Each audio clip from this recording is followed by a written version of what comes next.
8 мая 1945 года в Карлсхорсте, недалеко от Берлина, был подписан акт о безоговорочной капитуляции гитлеровской Германии. С советской стороны руку приложил маршал Жуков, великий полководец советской армии, с немецкой фельдмаршал Кейтель.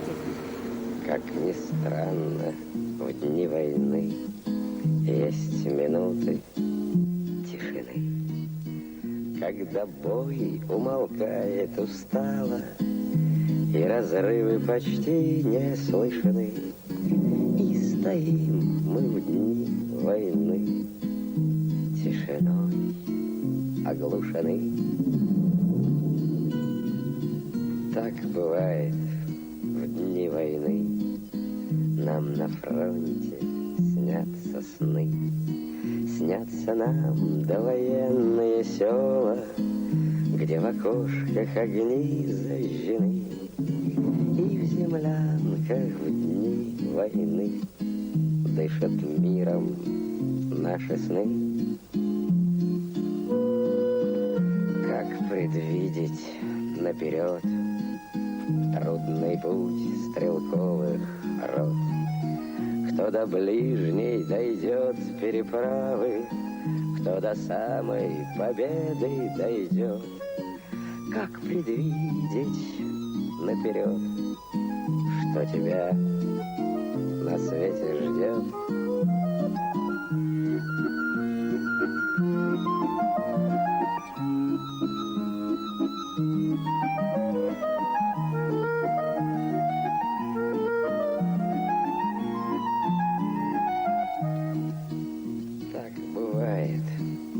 Войны есть минуты тишины, когда бой умолкает устало, и разрывы почти не слышны, и стоим мы в дни войны тишиной оглушены. 9 мая. Это был славный рубеж истории, когда впервые за 4 года миллионы людей вздохнули облегченно и счастливо. Они возвращались гордые. По-разному отмеченные судьбой на полях сражений, оставляя за собой могилы друзей и врагов, понимая и чувствуя, что совершили великое, святое дело. И нет пока этому поколению равного на земле. 8 мая представители немецкого главнокомандования подписали в Берлине окончательный акт капитуляции. Вот, выполнение дождались. которого началось с 24 часов. Вот они те слова. Вся страна с нами слушает. Да что страна, весь мир. Неисчислимые лишения и страдания, пережитые нашим народом в ходе войны, напряженный труд в тылу и на фронте, отданный на алтарь Отечества, не прошли даром и увенчались полной победой над врагом. Во знаменование победоносного завершения Великой Отечественной войны советского народа против немецко-фашистских захватчиков и одержанных исторических побед Красной Армии, венчавшихся полным разгромом гитлеровской Германии, заявившей о безоговорочной капитуляции, установить, что 9 мая является днем всенародного торжества, праздником Победы!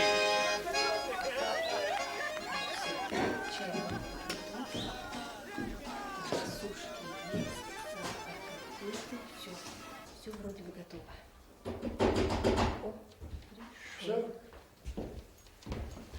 Здравствуйте, Валентин Егорович, проходите, пожалуйста. С Днем Победы вас.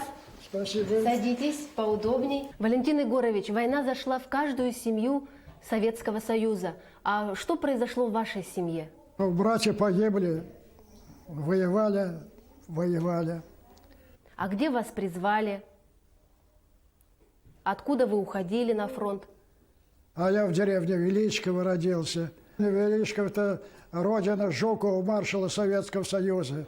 Он ко мне всегда приезжал, а потому что мой дядя, да, с этим Жуковым друзья, вот как мы с вами сидим, разговариваем, так они друзья. Он ко мне очень хорошо приезжал.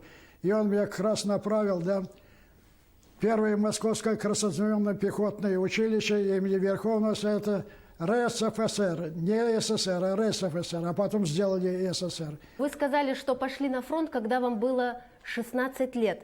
То есть вы прибавили 2 года. Да. Так, расскажите, как это было. 16 лет я пошел, 2 года прибавил, по документам 18. Вас отправили на фронт, и первый бой, каким он вам запомнился, где это было? Напоминать мне это вот нож острый. Я не хочу это вспоминать. Валентин Егорович, а вообще столько лет после войны прошло, можно забыть о войне? Я считаю, что этот человек не забыт. Ну как-то можно забыть. Я не забуду. Никогда. Первое ваше задание в разведке какое было? Зайти вот в такой-то район, да, взять, посмотреть, кто там из командного состава, да. Если есть возможность, значит, взять в плен. Если нет возможности, значит, да, на вас будет нападение, у меня же пистолет, да, может применять оружие. Ну а вот история, где вы убили 11 немцев и взяли 7 человек в плен. Там ведь был офицер и была ценная карта. Да, это я выходил как раз, то же самое. Пришли,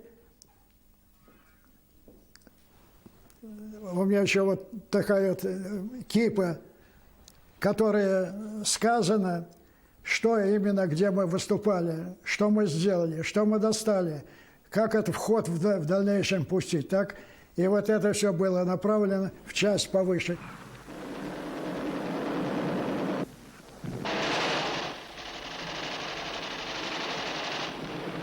Хлопцы! Разведчики языка притащили. Ну, теперь ордена на них посыпятся. И Жуков как раз приехал, тоже был. Пожал по руку мне, все, и сказал спасибо. Он меня назвал земляк, спасибо. Ты, говорит, не подкачай, смотри. Он мне орден вручал. Раньше один и позже. Он меня как раз в Сталинград, я вас отправлю. Я вам дам еще, говорит, это людей. И побыли, чтобы в Сталинграде. Я говорю, я солдат в любое. Он говорит, вы не солдат, а офицер. Я говорю, ну какая разница, я называю себя солдатом. Куда дадите задание, буду выполнять. Вот такая задача. Вот так была поставлена, значит, задача перед вышестоящим командиром передо мной. А я никогда не имел права поднять руки и сказать нет. Они шли по краю объявленной войны. Бесконечная вереница лиц. Никто не скажет, сколько их ушло. Один Бог знал, сколько их вернется. Они научились защищать и драться, стоять плечом к плечу и отвечать за жизнь друга. Непростой урок. И это осталось у них навсегда, сколько бы ни прошло лет. Когда вы подстрелили первого немца, вот о чем вы подумали? Какие ощущения вас одолевали? Что, Страшно было? ну, если честно сказать, да, мы в бой не шли, нам обязательно, да, 50 грамм выпьем, по 100 грамм, да, подняли силу воли, все полностью, и в бой шли. А вот ваш самый страшный бой? Самый страшный бой, вот у меня голова пробита, вот он, видите, вот он. Это где, под Сталинградом ведь был, вы контузию получили? Под Сталинградом я сам в бой шел, и был там, и воевал там. И за собой, я уже был офицер, и за собой приглашал своих однополчан, которые шли, говорил им, внушал, не стесняйтесь, идите как надо, уничтожить, он враг, он уничтожает нас всех, значит, мы должны его уничтожить.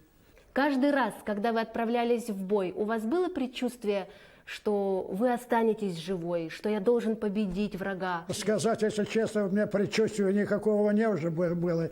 У меня было, значит, да, в основном, что нужно сделать, выполнить, это для Родины, для народа, для Жукова, что он сказал.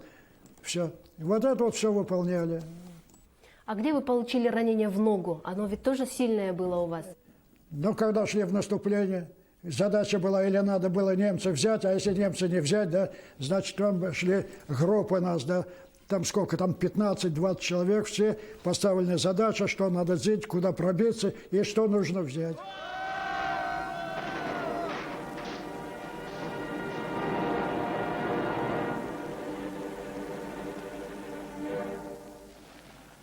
Вот оно как получилось-то. А ты свое дело сделал. А рана всякая почетная. Она у солдата как орден какой. Вот и победа. Ой, как она нам далась. А говорят, победа сладка. Смерть не страшна, с ней встречались не раз мы в степи. Вот и теперь надо мною она кружится. Ты меня ждешь и у детской кроватки не спишь. И поэтому знаю, со мной ничего не случится. Вы ведь воевали еще в период блокады Ленинградской. Во время блокады проходили, наблюдали, у нас бинокли были, прятались, не так вот шли, как-то, а вот обязательно вот так вот за классом рыли окопы для того, чтобы спрятаться, чтобы посмотреть. Нужно было выполнить эту задачу. Вы же ведь весь свой паёк отдавали детишкам голодным. Ко мне подошла кухня, наша кухня, питательная, где-то сюда, она в круговое проходит, она будет, если так идти, немцы ее уничтожат и выкинут. А вот так она обходила. Обходила, значит, да, и там что-то набирали, и вот здесь детишки мы делали. Даже вот опускались вниз, идут детишки, вот так даешь, такой паёчек набитый, да. Мы защищали детей. У вас 3 ордена Отечественной войны. Один вы взяли за взятие Кёнигсберга, второй вы взяли за разминирование Праги. Не страшно было идти и разминировать Прагу? Для того, чтобы идти или пройти, специально у нас есть эти щупальцы. Вот такой вот он приходит, вот такой щупальцу, а пик-пик зазвенело, значит, надо здесь смотреть. Здесь, значит, что-то есть. Вот. А если нет, прошли, значит, рукой можешь, пошли. Когда ты там находишься там, да, среди вот этих солдат, среди офицеров вместе, да, уже друг к другу приубедились и знали, что пойти в бой надо сделать, выполнить свою задачу. А туда послали, да, убили наших 7 человек. Дай котелка. Видал пленных фрицев? Почти все пьяные. С горя нализались. А правда, что храбрых реже убивают? Становись! Да как тебе сказать? Шагом! Марш! Нет. Реже, не реже, а храбрые и после смерти, дорогой друг, живут. Какими качествами должен обладать настоящий разведчик? Разведчик должен быть разведчик. И на животе ползать, и так, да, и все, и гимнастику делать, и гири бросить, и нож бросил вот так в точку. Вот так написали, вот нужно попасть в точку обязательно. Вот что думаете, вот сейчас мы так сидим разговариваем. Подготовку, дрессировка нам была, не так, поднял ноги, подними, вот так, нажимайся. Выжимку надо делать на руки, чтобы сердце проверить, как у тебя чувствует. Брали, значит, гранаты надо кидать, кто даже кинет. Замеряли, впрочем, насколько кто кинул, да, кому хорошо, кому плохо. И говорит, о, тебе еще надо учиться, не можешь так кидать далеко. Обязательно ответить на вопросы, которые зададут. У немцев тоже самая разведка хорошо работала. Они засылали своих товарищей, к нам засылали, чтобы здесь пронюхать. Переодевали, значит, форму под нашего солдата или под нашего офицера, да, чтобы разузнать что-то, записать все и передать туда, там данные. Они тоже хитрецы. Валентин Егорович, немцы-то хитрые, но вы-то оказались хитрее. Вот здесь на фотографии вы молодой, как раз после того, как вы взяли, расстреляли 11 немцев и взяли в плен 7. Вот такой молодой, красивый. Вы нам распишетесь на память? Спасибо большое. К 9 мая это самый настоящий автограф Победы.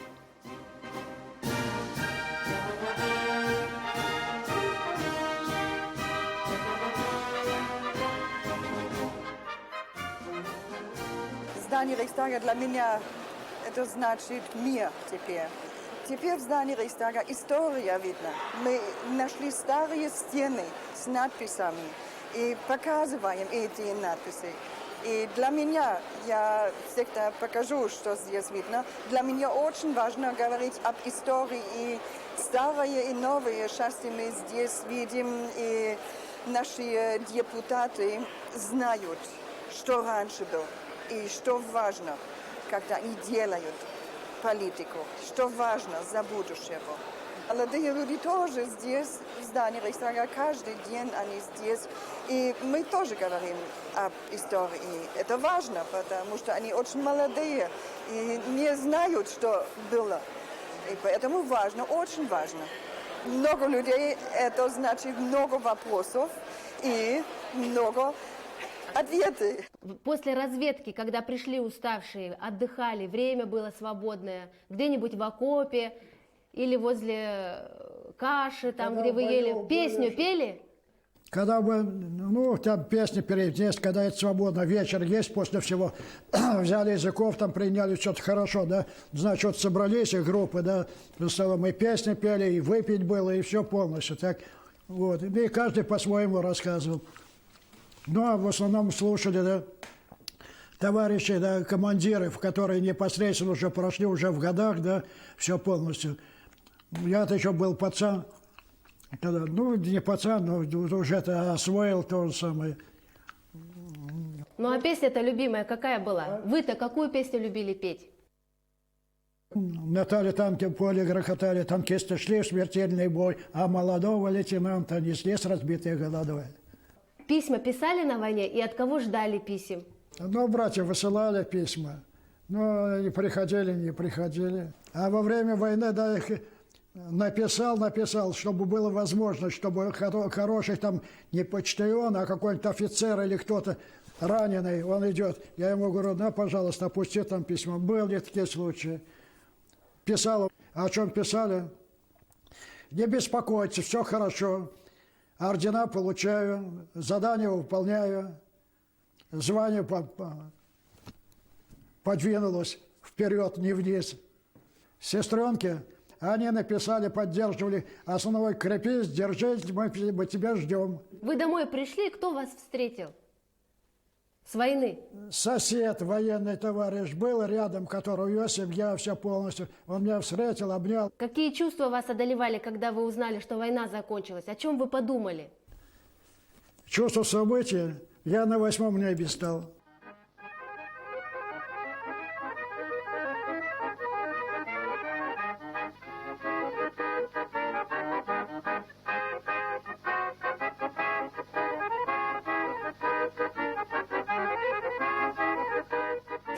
Ребята, домой, будем крепко держаться друг друга.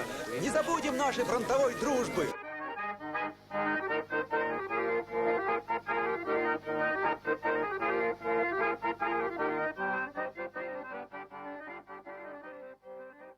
«9 мая».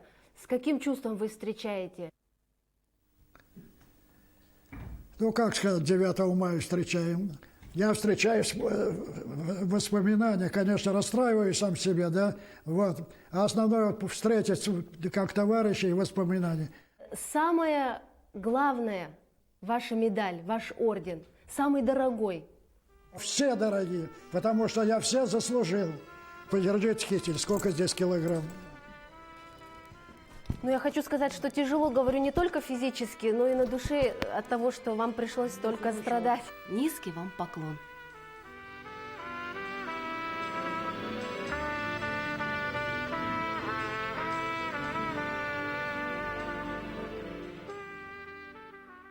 Рядовой Черных.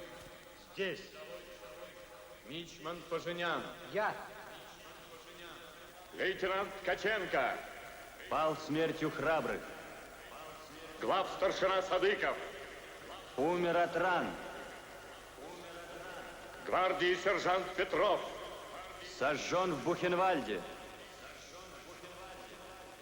Рядовой Джанелидзе. Рядовой Джанелидзе. Пропал без вести. Встаньте, товарищи! Встаньте, товарищи! Встаньте, товарищи!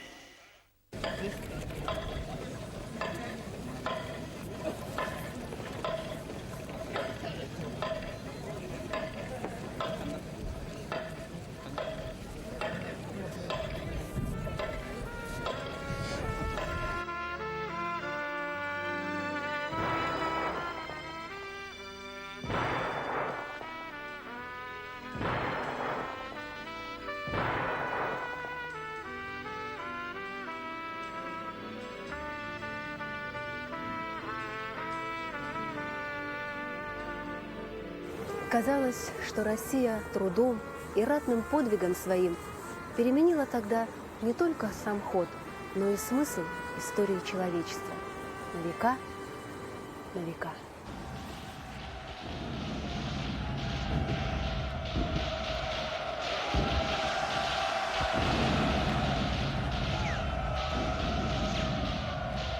Thank you.